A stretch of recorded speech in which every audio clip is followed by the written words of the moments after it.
Hay un libro que los hombres más poderosos de la historia decidieron enterrar. Un texto tan antiguo, tan perturbador, que quienes controlaban la fe decidieron que la humanidad jamás debería leerlo. Lo borraron de la Biblia. Lo quemaron en concilios secretos. Lo escondieron en cuevas durante siglos. Y sin embargo, sobrevivió. Lo que estás a punto de escuchar no es una leyenda. Es lo que dice ese libro. Y cuando termines este video, quizás desearías no haberlo escuchado. Este es el libro de Enoc. Para entender por qué este libro aterra a tantos, primero tienes que entender quién fue el hombre que lo escribió. Enoc. No es un nombre muy conocido.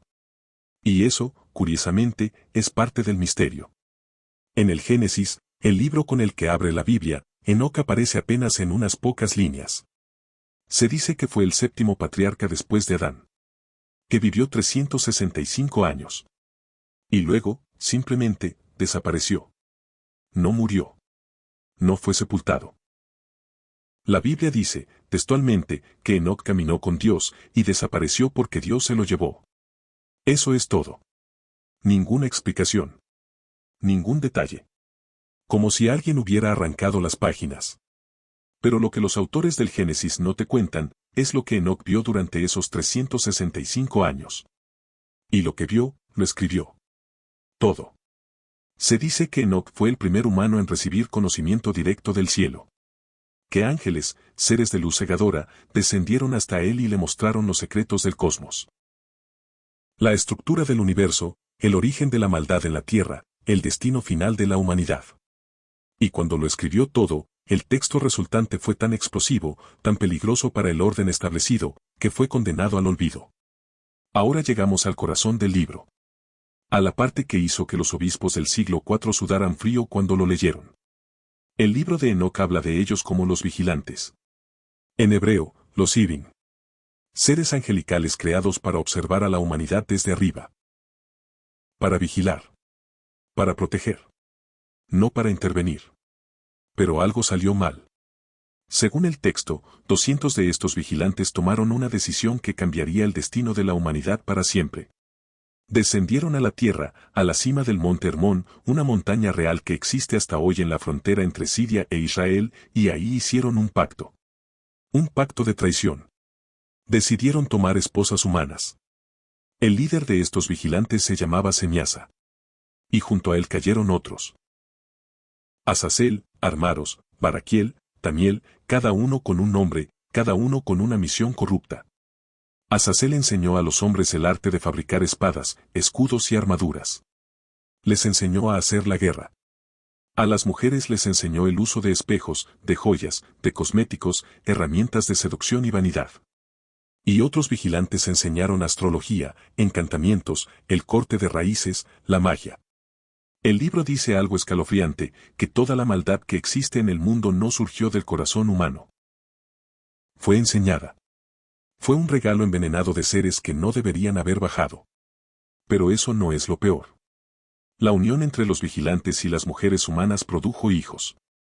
Y esos hijos no eran humanos. Los llamaban los Nefilim.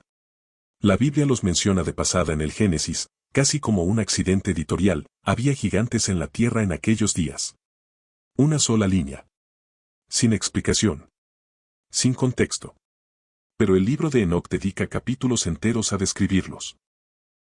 Medían, según el texto, 3000 codos de altura. Muchos estudiosos creen que el número es simbólico, una forma de decir que eran descomunalmente grandes, monstruosos, fuera de toda proporción humana. Y eran violentos. El libro describe con una frialdad que hiela la sangre cómo los Nefilim comenzaron a devorar los recursos de la tierra. Primero comieron los cultivos. Luego los animales. Y cuando no quedó nada más, se volvieron contra los humanos. El texto dice que la sangre inocente clamó hasta el cielo. Y el cielo, escuchó. 4 arcángeles, Miguel, Sariel, Rafael y Gabriel, se presentaron ante Dios para reportar lo que estaba ocurriendo abajo. Y la respuesta divina fue devastadora.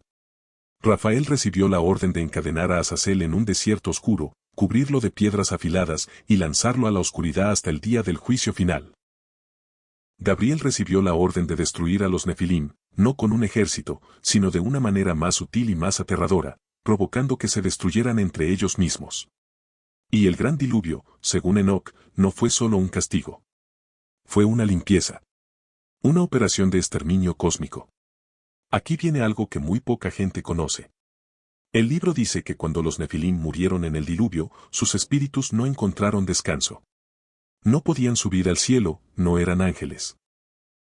No podían integrarse en la tierra, no eran completamente humanos. Quedaron atrapados. Vagando. ¿Y sabes cómo los llama el libro de Enoc a esos espíritus errantes? Demonios.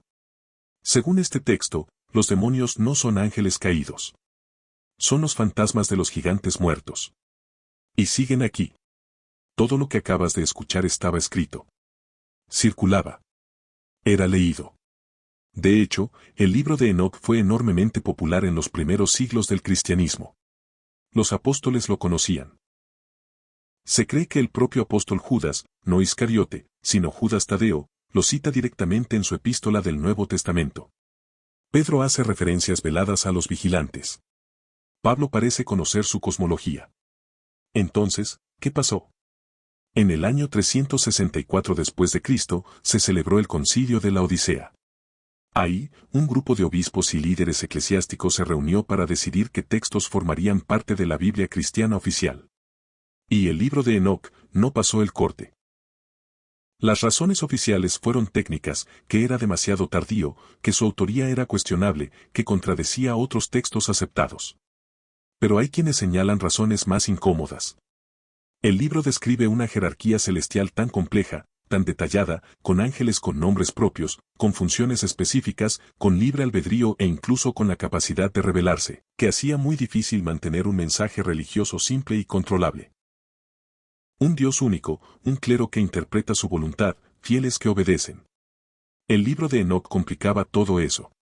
Hablaba de un cosmos lleno de voluntades, de poderes, de fuerzas que operaban con autonomía. Era, en cierto sentido, demasiado salvaje. Demasiado antiguo. Demasiado verdadero para ser domesticado. Y entonces lo enterraron. Durante más de 1000 años, el libro de Enoc desapareció casi por completo del mundo occidental. Se sabía que había existido. Los estudiosos lo mencionaban. Pero nadie tenía una copia completa. Hasta el siglo XVIII. El año es 1773. Un explorador escocés llamado James Bruce regresa de un viaje al norte de Etiopía. Entre sus equipajes, casi como contrabando intelectual, trae 3 copias de un texto en lengua ge'ez, el amárico antiguo, que lleva siglos circulando en secreto dentro de la Iglesia Ortodoxa etíope. La única iglesia cristiana del mundo que nunca dejó de considerar el libro de Enoc como sagrado. Mientras Europa lo quemaba, Etiopía lo preservó. Lo copió. Lo leyó. Lo veneró. Cuando los académicos europeos traducen el texto de Bruce, el impacto es inmediato. Estudiosos, teólogos y filósofos quedan conmocionados. El texto es coherente, es antiguo, datado entre el siglo III y el I antes de Cristo, aunque partes podrían ser mucho más antiguas, y corrobora con una precisión perturbadora detalles mencionados en la Biblia que nunca habían tenido explicación. Pero la gran confirmación llegó en 1947. Los manuscritos del Mar Muerto. En unas cuevas cerca de Qumrán, en el actual Israel, un pastor beduino encuentra por accidente una serie de vasijas de cerámica selladas. Dentro, pergaminos de 2000 años de antigüedad. Y entre ellos, fragmentos del libro de Enoc. En hebreo y en arameo. Lo que eso significa es devastador para quienes argumentaban que el libro era una falsificación medieval. El libro de Enoc no es tardío. No es inventado. Es contemporáneo, o anterior, a gran parte del Antiguo Testamento. Era parte de la conversación original.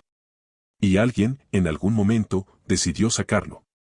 El libro de Enoc no solo habla de ángeles y gigantes. Tiene secciones enteras dedicadas a lo que Enoc vio cuando fue llevado, en visión o en cuerpo, el texto no lo aclara, a recorrer los confines del universo. Describe los depósitos donde se guardan los vientos. Los almacenes de la nieve y el granizo, esperando ser usados como armas en la batalla final. El lugar donde el sol y la luna reciben sus instrucciones antes de cada amanecer. Y describe algo que los investigadores modernos encuentran especialmente extraño. Enoc habla de estrellas que fueron castigadas. Seres que tenían forma de estrellas pero que abandonaron su posición, su órbita asignada, y como castigo fueron encadenados en un lugar de fuego eterno, esperando el juicio. ¿Estrellas que desobedecen? ¿Astros con voluntad propia? Algunos lo leen como metáfora. Otros lo leen como algo más literal y más inquietante. Y luego está la parte final del libro, el Apocalipsis de las semanas. Enoc divide la historia completa de la humanidad en 10 semanas cósmicas. Cada semana equivale a siglos. Y en cada una describe lo que ocurrirá: guerras, apostasías, la caída de reinos, el surgimiento de la maldad y finalmente, el juicio. Lo escalofriante es que las primeras 7 semanas, las que ya habrían ocurrido, describen con una exactitud que pone los pelos de punta eventos que reconocemos en la historia. ¿Eso lo convierte en profecía cumplida? ¿O alguien lo escribió mirando hacia atrás y fingió mirar hacia adelante?